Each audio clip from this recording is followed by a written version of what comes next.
Hey, good morning. It's Dr. Fulbright here. I am looking again at the clinical lactation journal that I get from the U.S. Lactation Consultants Association. Today, I wanted to talk about breastfeeding and travel. This article is called Breastfeeding During Travel: Barriers and Informational Support for Mothers Traveling with or Without Infants. And I want to start by telling my story. It was my first experience with traveling while breastfeeding.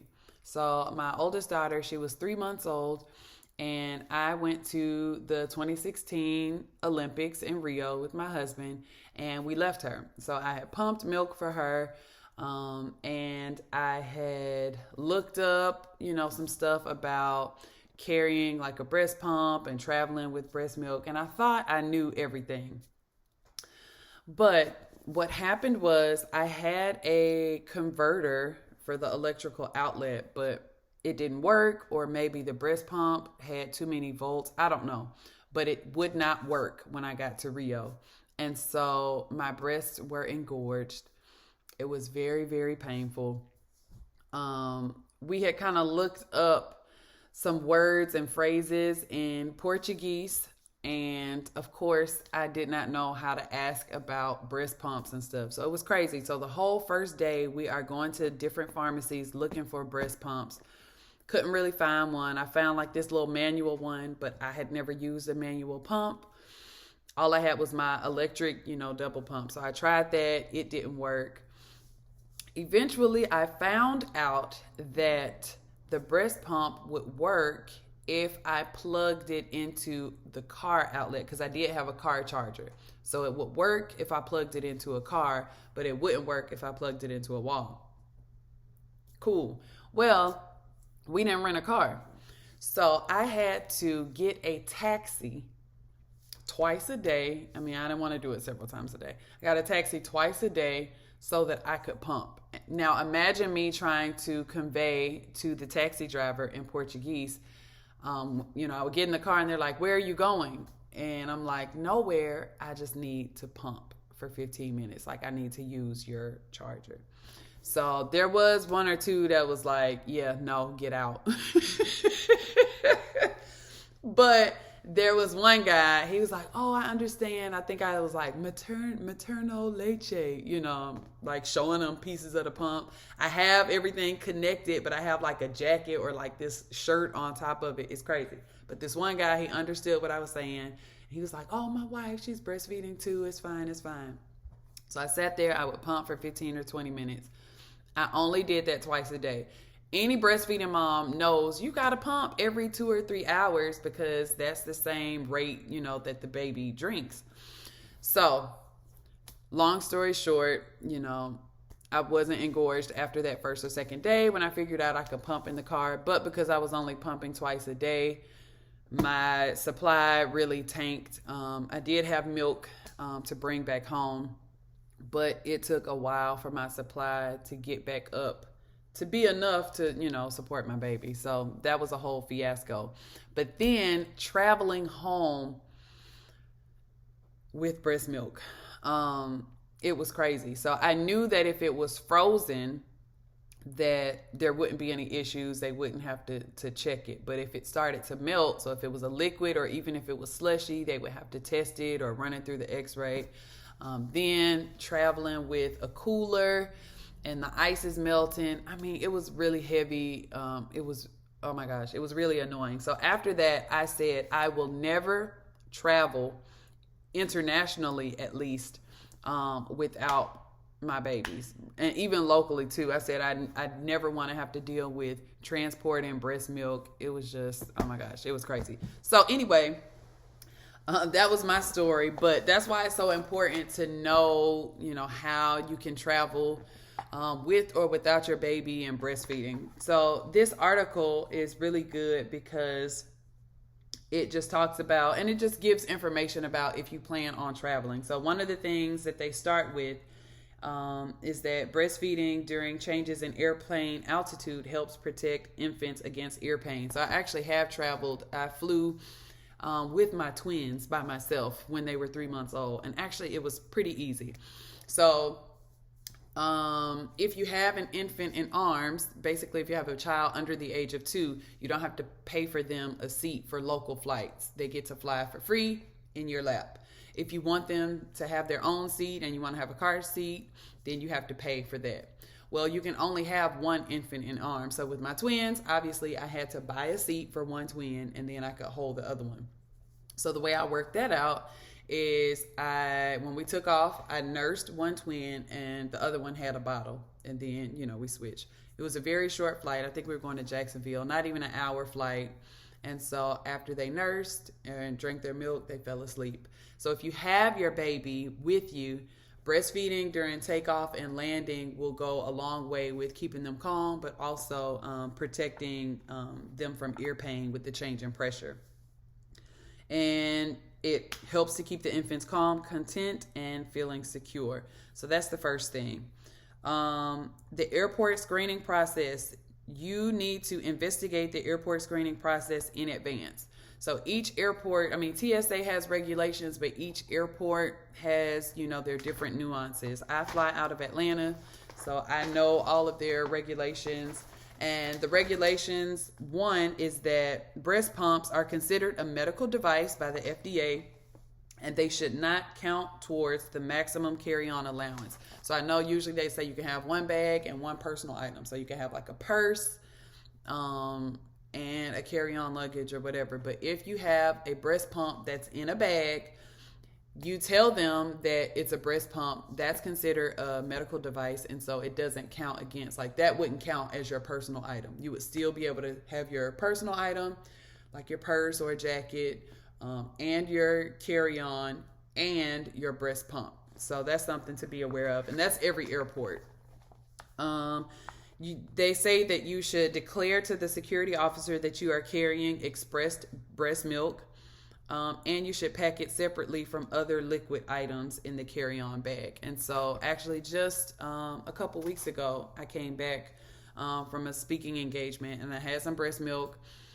There wasn't a freezer in the hotel, so that's another thing. The hotel that you're staying at or anywhere you're staying while you're traveling, you need to see if you're even going to be able to store your breast milk. So obviously, if you're away from baby while you're traveling, you're going to have to pump to maintain your supply, but it may not be realistic, or it may not be an option to be able to bring that milk back. You may have to pump and dump if you're not able to adequately store it, at the right temperature. So the hotel I was at, they had a fridge, but no freezer, which is fine. So I just, kept it in the fridge the whole time. But because it wasn't frozen, they had to check it at the airport, especially because it was more than 3 or 4 ounces.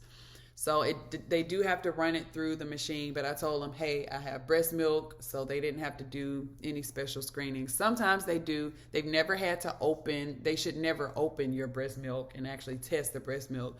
They'll actually just get the bag and just swab the bag to make sure there's nothing going on. I've heard of some airports where they actually run it through an x-ray. I don't think that's a big idea.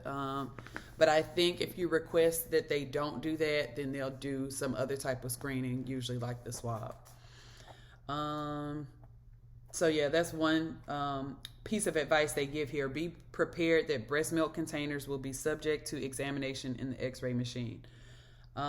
Before departure, if you need to pump, if you need to clean your equipment, sometimes it's hard to find a place like at an airport to clean your stuff. So basically it's just mapping out everything in your head. Okay, let me research about the airport. Let me research my hotel. Am I going to have a fridge in my room and with a freezer? If not, is there an ice machine on the floor where I can, keep it cool? Or is there a kitchen or somewhere at the front desk where they can store my milk? And actually, when I went to Key West for my birthday, there was actually a lady at the front desk. She's like, oh, we get moms all the time that, bring their breast milk to put in our freezers here. It's no problem. They have them put them in a container and label them. So you want to try to map all that out beforehand because it's just less confusion, less stress on you.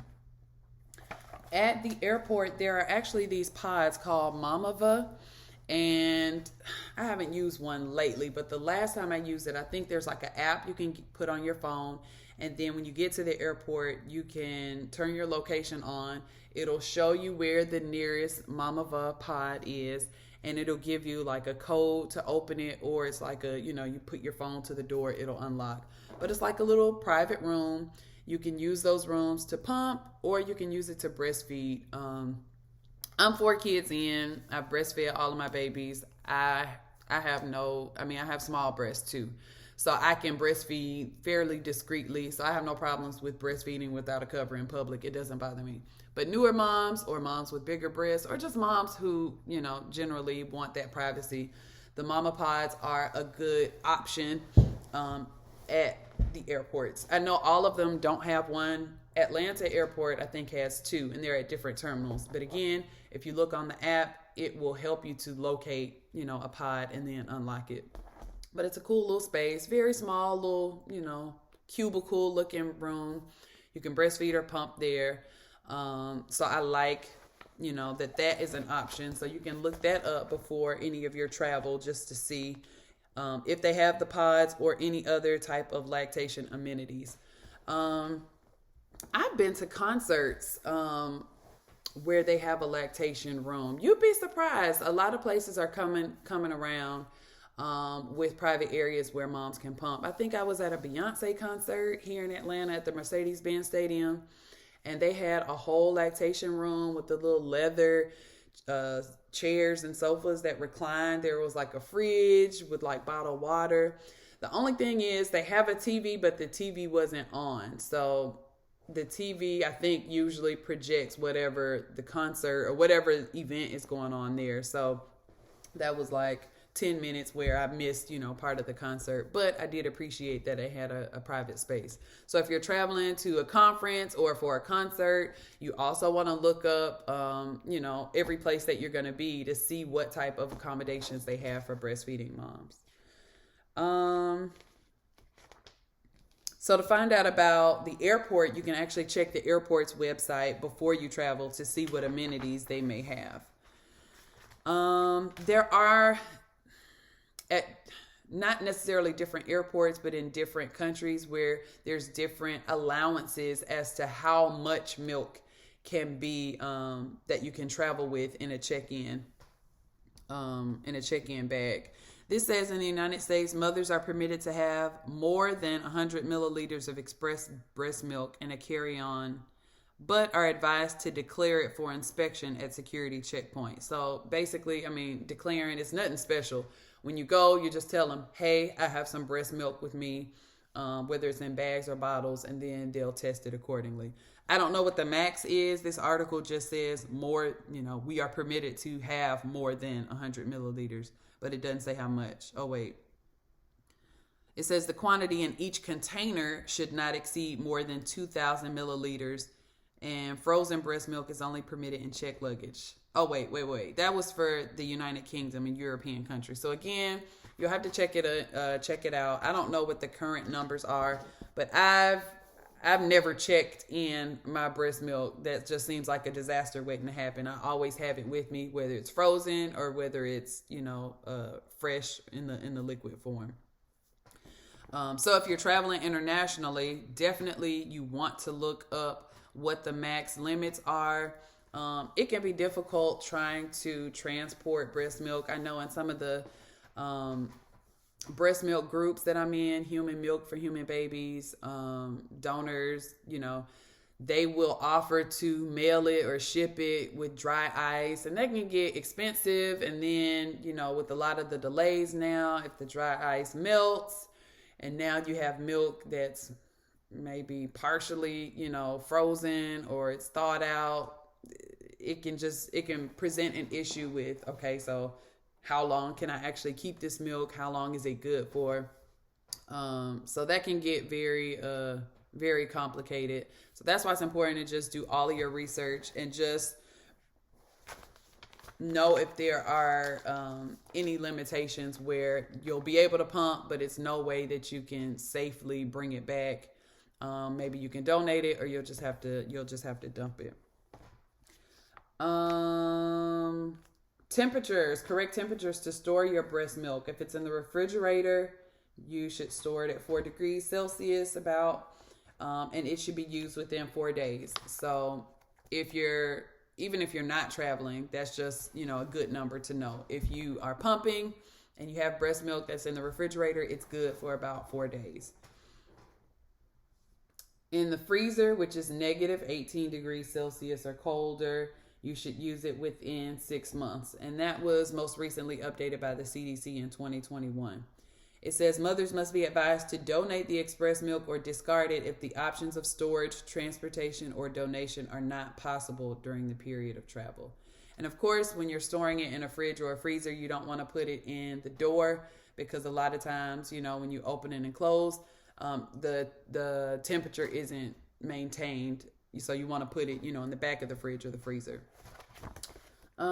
Maintenance of breast milk supply. Obviously, if you're traveling without your baby, you still need to be pumping as frequently as your baby would nurse. So that's about 2 to 3 hours. I know when you're on vacation, you're just happy to be sleeping all night. But if it's in that first year where your baby is, maybe you've stopped night feedings, but if you haven't, you don't want to sleep, for those 8 or 9 hours for 3 or 4 days. And then you get home, your baby's getting up every couple of hours.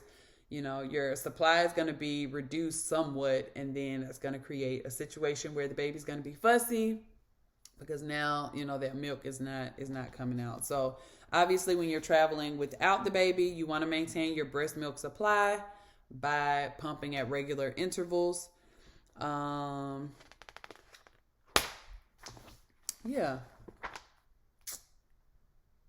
Considerations after travel. Obviously, that's getting your milk back home. In the United States, there's an act. It's called the Friendly Airports for Mothers Act.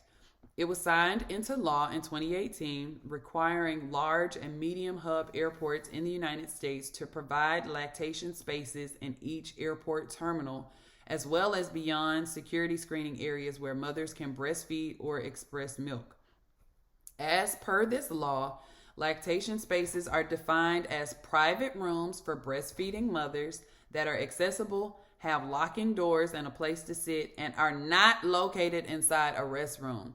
So if you ask a TSA agent or another airport worker, hey, where can I nurse my baby, or where can I pump? And they tell you a bathroom, you just inform them about this law that was signed in 2018 called the Friendly Airports for Mothers Act, that says this airport has to provide a lactation space that is not located inside a bathroom. So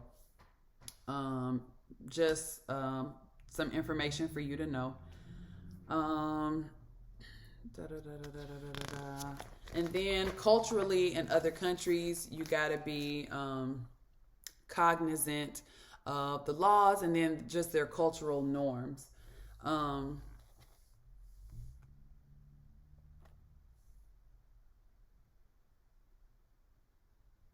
Many countries don't have breastfeeding laws to protect maternal rights to breastfeed in public, including in airports and aircrafts. So I just talked about, the law that was signed in 2018 for the United States.